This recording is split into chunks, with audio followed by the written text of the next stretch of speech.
Hello मेरे प्यारे बच्चों, हम फिर से आपका स्वागत करते हैं आपकी फिजिक्स की क्लास में। हमने लास्ट लेक्चर में देखा पेंडुलम, अलग अलग कैटेगरी के पेंडुलम देखे। हमने सिंपल पेंडुलम देखा, हमने ये भी देखा कि सिंपल पेंडुलम को सिंपल पेंडुलम क्यों कहते हैं, क्योंकि वो एसएचएम परफॉर्म करता है ऑन स्ट्रेट लाइन। हमने एंगुलर एसएचएम के कॉन्सेप्ट देखे, हमने फिजिकल पेंडुलम के कॉन्सेप्ट देखे, जिसको हमने कंपाउंड पेंडुलम भी कहा था। मतलब कोई भी बॉडी अगर हमने किसी पॉइंट ऑफ सस्पेंशन से लटका दिया है और वो ऑसिलेट करती, तो उसका टाइम पीरियड भी आप फाइंड कर सकते हैं। हमने टॉर्शनल पेंडुलम की बात की थी। अगर किसी मेटेलिक वायर से हमने कोई बॉडी को कनेक्ट किया और उसे घुमा दिया, तो वो क्या करेगा? एंगुलर एसएचएम परफॉर्म करेगा। सारे कॉन्सेप्ट हम देख चुके हैं। केवल और केवल यही नहीं, हम कभी भी किसी भी बॉडी के लिए एसएचएम की बात करते हैं, अगर वो एसएचएम परफॉर्म कर रहा है, वो ऑसिलेशन कर रहा है और हमें प्रूव करना है कि वो एसएचएम करेगा या नहीं करेगा, फाइंड करना है, तो हम केवल और केवल एक ही कंडीशन यूज करेंगे।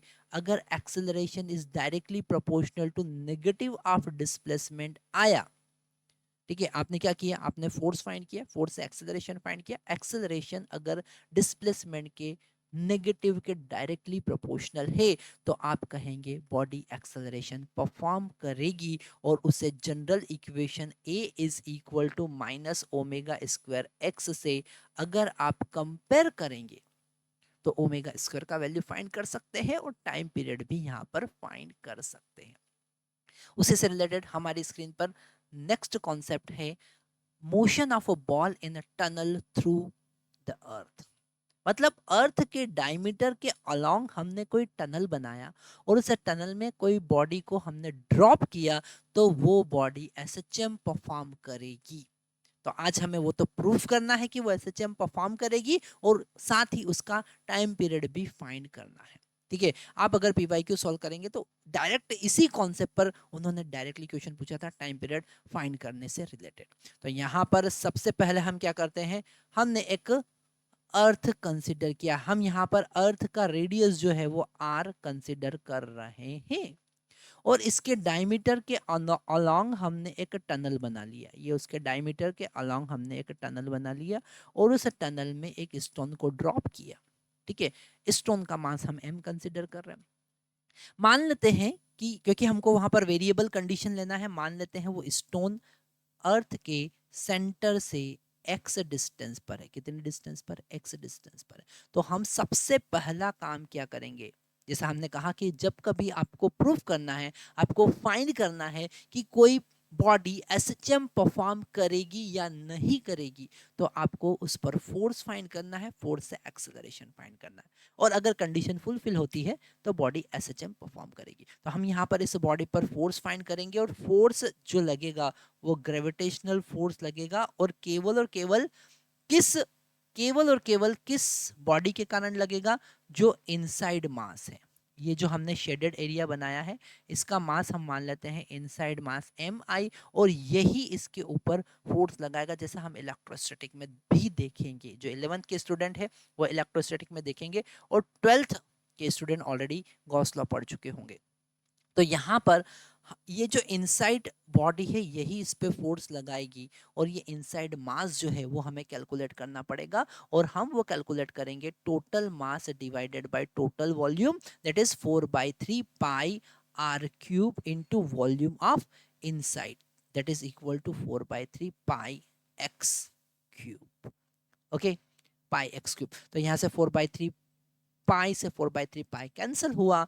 इनसाइड मास, जो अंदर अंदर का मास है, जिसका रेडियस x है, वो कैलकुलेट करने के लिए हमारे पास में फॉर्मूला आया M X cube divided by R cube. ठीक है, और अब जब हम फोर्स फाइंड करेंगे, ठीक है, हम फोर्स फाइंड करेंगे तो वो होगा G capital M inside into body का मास m डिवाइडेड बाय दोनों के बीच का डिस्टेंस, मतलब x, centre to centre distance मतलब x स्क्वायर। और यहाँ पर फोर्स का डायरेक्शन जो होगा वो डिस्प्लेसमेंट के अपोजिट होगा। अगर ये बॉडी ऐसे ऊपर की तरफ मूव कर रही है तो फोर्स, ग्रेविटेशनल फोर्स, अट्रैक्शन का फोर्स लगेगा, अपोजिट होगा। तो यहाँ पर हमने नेगेटिव साइन लिया है। अब यहाँ पर हम ये इनसाइड मास का वैल्यू पुट करेंगे, तो force F is equal to हमको मिलेगा minus G capital M x cube divided by r cube, है ना, इसका वैल्यू हमने यहाँ पुट किया into small m divided by x square.